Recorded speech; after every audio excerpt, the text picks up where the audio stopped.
कभी अपने प्लैनेट को, अपनी धरती को एक अलग नज़र से देखा है?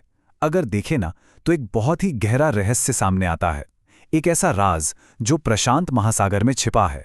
तो चलिए आज इसी सवाल की तह तक चलते हैं। सुनने में ये सवाल बड़ा सीधा साधा लगता है ना, लेकिन इसका जवाब वो हमें पृथ्वी के इतिहास की एक ऐसी जबरदस्त यात्रा पर ले जाएगा जिसकी हमने कल्पना भी नहीं की होगी। जरा सोचिए, जब हम दुनिया का नक्शा देखते हैं तो क्या दिखता है?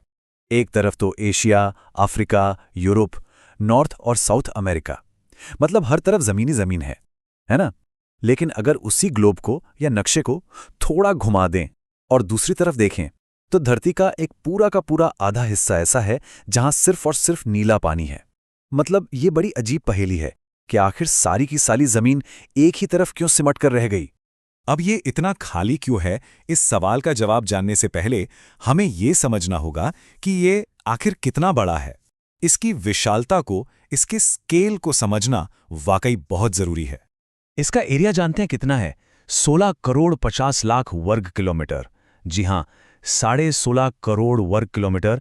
ये हमारे प्लैनेट पर सबसे बड़ी अकेली कोई चीज है। इसको ऐसे समझिए कि ये अकेला महासागर हमारी पृथ्वी की पूरी सतह का करीब करीब 30% हिस्सा है। मतलब सोचिए, हमारे प्लैनेट का लगभग 1/3 हिस्सा तो सिर्फ यही एक महासागर है। और यहाँ एक और हैरान करने वाली बात है, दुनिया के जितने भी महाद्वीप हैं ना, चाहे वो नॉर्थ अमेरिका हो, south America, Africa, Europe, Asia, Australia और यहाँ तक कि अंटार्कटिका भी, ये सारे के सारे इसके अंदर फिट हो सकते हैं। और पता है क्या, ये सारे महाद्वीप इसमें रखने के बाद भी इसमें जगह बच जाएगी। मतलब इसकी विशालता सच में हमारी कल्पना से भी कहीं ज्यादा है। चलिए एक और तरह से इसको समझने की कोशिश करते हैं। ये महासागर इतना विशाल है, इतना विशाल कि हमारा चांद, जी हां, हमारा चंदा मामा इसमें 5 बार पूरा का पूरा समा सकता है और तब भी इसमें जगह बाकी रहेगी। है ना विश्वसनीय? तो फिर सवाल वही है, ऐसा क्यों है? इस पहेली का जवाब हमें आज में नहीं मिलेगा। इसके लिए हमें जाना होगा लगभग 20 करोड़ साल पहले, हमारे अतीत में। तो चलिए समय में एक लंबी छलांग लगाते हैं। आज से लगभग 20 करोड़ साल पहले हमारी धरती आज जैसी बिल्कुल नहीं दिखती थी। तब सिर्फ एक ही बहुत बड़ा सुपर कॉन्टिनेंट हुआ करता था जिसका नाम था पैंजिया। और इस अकेले महाद्वीप को चारों तरफ से घेरे हुए था एक ही सुपर ओशन यानी पैंथालसा। फिर हुआ ये कि वक्त के साथ पैंजिया टूटने लगा और उसके टुकड़े ही आज के हमारे सारे महाद्वीप बने। और वो जो विशाल महासागर का बचा हुआ हिस्सा है ना, वही है आज का प्रशांत महासागर। लेकिन ये महाद्वीप खिसके कैसे? मतलब इतना बड़ा जमीन का टुकड़ा अपनी जगह से हिल कैसे सकता है? इसके पीछे एक बहुत ही क्रांतिकारी वैज्ञानिक सिद्धांत है। साल 1912 में एल्फ्रेड वेगनर नाम के एक साइंटिस्ट थे जिन्होंने पहली बार कॉन्टिनेंटल ड्रिफ्ट थ्योरी दुनिया के सामने रखी।